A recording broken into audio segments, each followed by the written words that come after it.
Allô, bonsoir. Allô, oui. Déjà félicitations, c'était un très beau film. J'avais une question pour Virginie. Je ne sais pas si vous connaissiez déjà avant le film. Ah d'accord. Et oui, oui. Je voulais savoir, est-ce que vous aviez eu la pression, sachant que vous alliez tourner avec un homme oscarisé? On se connaissait déjà un petit peu avant le film, on n'avait jamais joué ensemble. Non, c'est plutôt joyeux parce que en fait, moi je suis assez dingue d'OSS, donc j'ai vu pas mal de films de gens, donc jouer avec un partenaire comme lui, j'avais très envie. Et après, la pression, non, parce que sinon ça, je peux être devant gens en disant mon Dieu, oh là là, quand même, l'Oscar, oh. Donc sinon on joue pas ensemble, quoi. Sinon je le regarde pendant que je suis en train de jouer, ça va pas. Donc en plus, non, et puis je pas. Oui. Non, en plus, on va pas se lancer tous des compliments les uns sur les autres, ça c'est un peu. Et je voudrais vraiment dire, ce que je vais quand même faire aux gens, c'est quelqu'un qui, pour le coup, ne hiérarchise pas du tout les rapports, quoi. Moi, je veux dire, il n'arrive pas. Il n'y a pas du tout ça chez lui. Vraiment, c'est hyper agréable. Voilà. Et vous n'en doutiez pas, bien sûr. Voilà. Il faut se méfier des images et des Césars et des Oscars et de toutes les récompenses et tout ce qu'on peut imaginer. Il y a beaucoup de fantasmes par rapport à ça.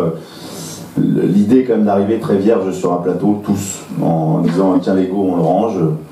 Déjà si tu as un problème d'ego, enfin moi si j'ai un problème d'ego au bout de 15 ans, machin, c'est que vraiment j'ai un problème tout court, quoi. Il faut le régler. Il faut aller voir un psy, il faut arrêter d'aller sur les tournages. Mais ça s'est bien passé. Quelle est la scène la plus difficile à jouer? Pas que techniquement, mais même parce que c'était pas évident, parce que c'était une situation au niveau des sentiments ou même physiquement. La scène la plus difficile à jouer. Parachute. Tu veux dire quelque chose sur le parachute? Le chien? Non. Ah non, oui, se faire lécher par le chien, moi j'ai bien aimé ça quand même. Oh. Il va mieux. Non, oui, non, le chien, je suis pas un fou des chiens au départ, mais à chaque fois je me fais avoir en fait. J'aime bien à la longue, en fait c'est vraiment sympa comme animal. Il y a quand même de la crème de pâté partout. Oui, j'ai la crème de pâté. Le chien de l'extrême.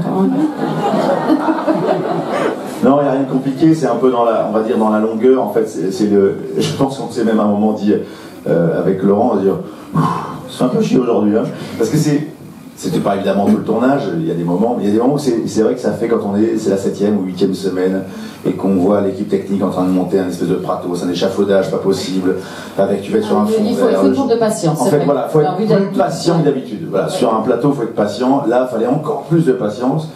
Et surtout retrouver l'énergie. C'est-à-dire que tu as tendance à te laisser embarquer par l'inertie comme ça, et tu dis non, les gens travaillent, c'est normal qu'ils travaillent, c'est normal parce que tout ça c'est pour toi aussi et pour que le plan fonctionne. Mais c'est vrai qu'au bout de 8 semaines, des fois tu dis putain, je retourne à genoux, quoi. Oh, allez, j'y vais, allez, genoux. Et comme un enfant finalement. Oui, un peu comme un enfant, mais en fait c'est vraiment, j'ai eu le sentiment c'est comme si on recommençait un peu un nouveau film, quoi, un premier film en tout cas. On redécouvre un peu d'autres bases. Le premier jour, par exemple, je me suis senti un tout petit peu ridicule. Je me suis dit, j'ai accepté un truc où je commence à genoux dans le bureau avec Virginie.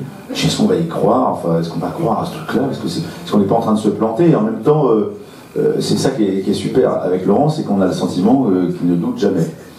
On ne le voit pas inquiet. On le voit avancer comme ça, méthodiquement. Les choses se font. Et c'est quand même très rassurant. Avec un Branque, je pense que j'aurais pu... Non mais c'est vrai, il avance, hein, il parle peu, il parle juste, il y a un mot qui tombe, il dit ok. Apparemment il sait ce qu'il veut, je ne discutais jamais. Mais c'était un peu une nouveauté pour moi. Bonsoir, tout d'abord félicitations, c'est vraiment un très bon film. Je voulais savoir, il y a vraiment un côté très feel-good movie qui s'en dégage, etc.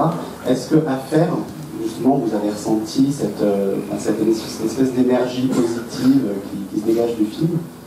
Et Virginie, je voulais savoir, il y a pas si longtemps, vous craquiez pour un homme qui était atteint d'Asperger, cette fois-ci pour un homme qui est tout petit. C'est quoi C'est quoi votre problème, Virginie? Oui, Plus jeune. Pour répondre à la première question, C'est un film qui s'est, depuis le début, je sais pas, il y a un truc magique qui s'est fait dans une espèce d'énergie, d'enthousiasme.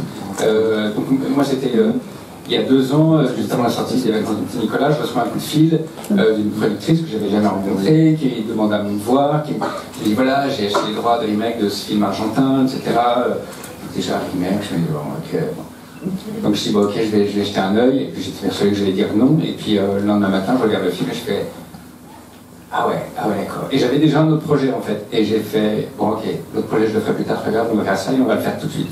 Et j'ai rappelé Vanessa, je dis bon, ok, on va le faire tout de suite. Et puis on était chez Gaumont et on voulait. C'était la chance, et on était en juillet. Et je lui ai proposé carrément de l'écrire pendant l'été, qu'on le tourne à l'automne. Et ils ont dit bon, ok, vous êtes totalement fou, mais allons-y.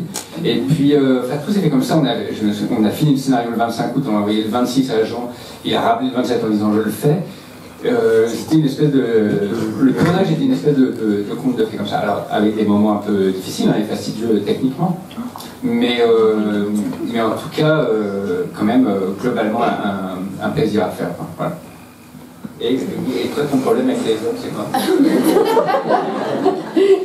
Non, mais c'est vrai que ce film, je les ai choisis, hein, et à un moment, pourtant c'est assez évident, c'est après que ça m'a sauté à la tronche, je me dis, ah, mais quand même, stigmatisme. Mais je pense que, puisque ce sont mes choix, que j'aime quand même, je suis profondément sensible à l'idée qu'on est des personnes en mouvement dans notre existence, que ce serait fou de se dire qu'on ait une idée déterminée des choses, de ce qu'on aime dans la vie, de qui on est, et qu'il y a une possibilité de changer, de s'ouvrir. Et donc je dois avoir un certain amour pour ces histoires-là. Alors ça peut se passer par... c'est évident qu'une histoire d'amour peut vous faire découvrir des choses nouvelles, vous faire sortir de ce que vous croyez être votre petit terrain défini d'existence. Après il y a plein d'autres manières, et heureusement. Mais bon, apparemment, jusqu'ici ça a plutôt été ça chez moi. Mais je pense que c'est parce que ça me touche en fait, non? Bonsoir. Oui, bonsoir. Moi je pense comme tout le monde... la surprise que j'ai adoré.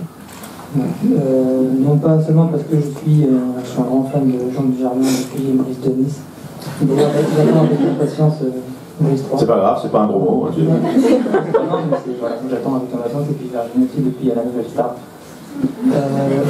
Non, moi j'avais une question pour Jean, en fait, au niveau des dialogues et scénarios. Donc j'ai vu, il y a des gens qui ont fait des gens des scénarios, des dialogues, mais j'ai trouvé que ce personnage se rapprochait pas mal, en dehors de sa petite taille, en fait, se rapprochait pas mal du rôle que vous avez dans le film de Claude Lelouch, que j'ai vu il y a quelques mois.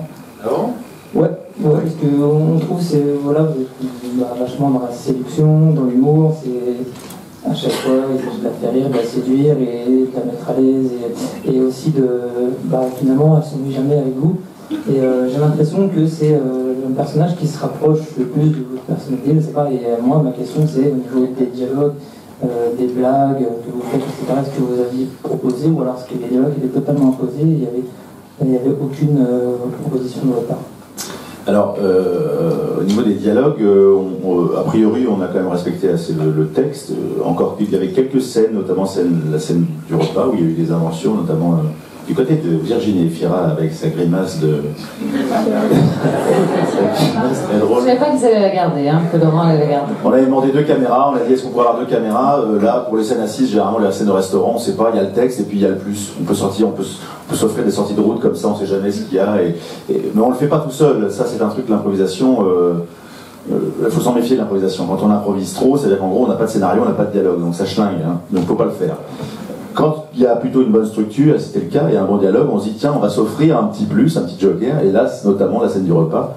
Donc on a pu avoir des petites sorties, mais parce que je le fais, parce que je sais qu'en face, ça va y aller, quoi, balancer des trucs, donc ça va être joyeux, ça va être facile. Sinon, non, je changeais pas vraiment il n'y a pas vraiment de raison d'aller chercher autre chose que le texte. Moi, j'ai eu le sentiment que j'étais très sage sur ce film. Autant chez Claude, c'est sa méthode. Il vous donne une trame et puis il vous oblige, c'est même pas qu'il vous oblige, c'est qu'il vous invite vraiment à sortir du texte, souvent, très souvent, pour tourner énormément. J'ai eu le sentiment que mon personnage est beaucoup plus cynique que dans celui-ci. Celui-ci n'a absolument pas de cynisme. Celui-ci est juste joyeux, est assez idéal comme personnage. Chez Claude, il y a beaucoup d'aspérités, beaucoup de défauts. Je les aime bien aussi, ces personnages-là, mais c'est comme ça Si je vais voir un petit peu mon année, il y a eu Le Louche, il y a eu celui-ci, puis Brisoniste. J'essaie toujours d'avoir des sensations et des émotions très très différentes. Si je me répète, c'est qu'il y a un souci. Donc bon, alors j'ai le sentiment que c'est pas les mêmes, moi, mais peut-être effectivement dans la décontraction, dans le plaisir, je pense, c'est sûrement ce que je recherche. En revanche, en avançant un peu plus maintenant dans le métier, je recherche toujours un peu la décontraction. Je me trouve mieux quand je suis décontracté. Il n'est pas rare d'arriver sur un plateau en disant merde, j'ai peur. Putain, je sens que je vais pas. J'ai peur des mots. J'ai peur de moi. J'ai pas forcément envie de jouer. Je doute. C'est plutôt pas mal d'ailleurs. Donc c'est vrai que quand il y a des personnages comme ça qui t'améliorent, qui te font du bien, tu les saisis, tu les prends. Et c'est la fameuse décontraction que j'adore chez les vieux acteurs. C'est depuis 80, quand tu vois Marielle du Chaussois, quand je les voyais jouer. Tu les vois au théâtre, tu te dis putain mais comment ils font, j'aimerais pouvoir jouer comme ça à 43 ans, mais alors qu'en fait ce qu'il faut c'est du temps et de l'expérience. Mais petit à petit je me veux du bien et je me fais confiance et je me dis vas-y, amuse-toi, amuse l'autre, amuse les gens, amusez-vous. Enfin, Et ça se voit. Voilà, et ça se voit, ouais, j'espère que ça se voit. Oui, bonsoir. En fait j'aurais deux questions, j'aurais une question pour Laurent et une question pour Virginie. Arrêtez-moi si je me trompe, mais le plan d'ouverture c'est un plan séquence. Alors j'ai pas regardé combien de temps il dure, mais en fait jusqu'au crédit du début, c'est un plan séquence. D'accord. Et vous y êtes à combien de reprises pour le faire ce plan? Beaucoup. Non, alors il fait 5 minutes. Et c'est vrai que c'était un gros challenge. En fait, c'était un gros challenge parce que, au-delà du fait de réussir un plan séquence en 5 minutes, vous avez remarqué aussi qu'à la fin, elle sort sur le balcon et que c'est juste après le coucher du soleil. Donc en réalité, on avait un créneau d'à peu près 1h30 pour le réussir, sachant que tout ce que vous ne voyez pas dans ce plan, c'est toute l'équipe qui est autour, qui, une fois que Virginie est passée, éteint des lumières, met des drapeaux noirs, etc. Enfin, je veux dire, il y a une armée qui est habillée en noir, d'ailleurs, hein, sur le plateau, qui œuvre comme ça. Et il y avait deux façons de faire, puisqu'on n'avait que ce créneau d'1h30, c'était soit, on avait toute la journée pour le faire, soit on tournait quasiment tout, et puis on s'arrangeait, parce qu'il y a toujours des façons de faire des fausses coupes dans un plan séquence, et voilà, et on l'a joué safe, entre guillemets, et on tournait juste le petit bout de fin pendant l'heure et demie, voilà. Soit on disait, bon allez, gros challenge, on répète toute la journée, et on essaye, on peut faire à peu près 3 à 4 prises pendant cette heure et demie, et on essaye de l'avoir. Évidemment, voilà, on s'est dit, attends, évidemment, on fait le pari, on répète toute la journée, et puis on va l'avoir. Et en fait, on a répété toute la journée, et puis on a fait 4 prises, et à chaque fois qu'il y avait un truc qui n'allait pas, on a raté. Et donc on a dû revenir le lendemain, comme des andouilles, le refaire, et cette fois-ci, on y est arrivé. Voilà. Mais c'était, ouais, c'est très très excitant à faire des plans comme ça. Et une question pour Virginie, c'est justement pour rebondir sur la réponse de tout à l'heure sur les différents films que vous faites. Vous faites beaucoup de comédies romantiques. Est-ce que, contrairement par exemple à Jean Dujardin, qui oscille pas mal, donc qui fait des films comme La French, des choses comme ça, des choses beaucoup plus graves, beaucoup plus dramatiques, est-ce que c'est vraiment votre choix délibéré de ne jouer que des comédies romantiques, ou est-ce que... Alors, je pense qu'on peut faire des personnages finalement très différents dans un genre qui pourrait être commun, quoi. Enfin, je veux dire, dans des films où il y aurait une histoire d'amour centrale et une certaine légèreté. Donc, je déteste le sentiment de répétition aussi. C'est un peu bizarre par rapport à ce qu'on vient de dire, hein, j'en ai bien conscience, mais pour le coup, oui, c'est un des trucs qui me semble le plus important dans la vie, c'est justement le mouvement, c'est le fait de se dire, ben là, je suis bien, je suis confortable, je vais y rester. C'est le synonyme de l'ennui pour soi et du coup de l'ennui pour tous. Donc, voilà. Mais ça dépend, enfin, je veux dire, c'est 20 ans d'écart, c'est pas le même personnage que là, et les films que j'ai fait après, qui sont pas encore sortis, ce sont des drames plutôt. Mais je pense pas que je vais. Je pense que là, il faut peut-être quand même y réfléchir un peu en ce qui me concerne, mais je sais pas le genre qui va conditionner. C'est d'abord vraiment le réalisateur. Enfin, comment il a envie de raconter son histoire et son intérêt et son talent et tout ça. Et puis après le personnage, quoi. Mais voilà. Donc, merci à tous, je suis désolé, il va falloir qu'on s'arrête parce qu'il y a une séance derrière. Ah oui. Merci à tous les trois pour votre contribution. Merci à tous d'être venus.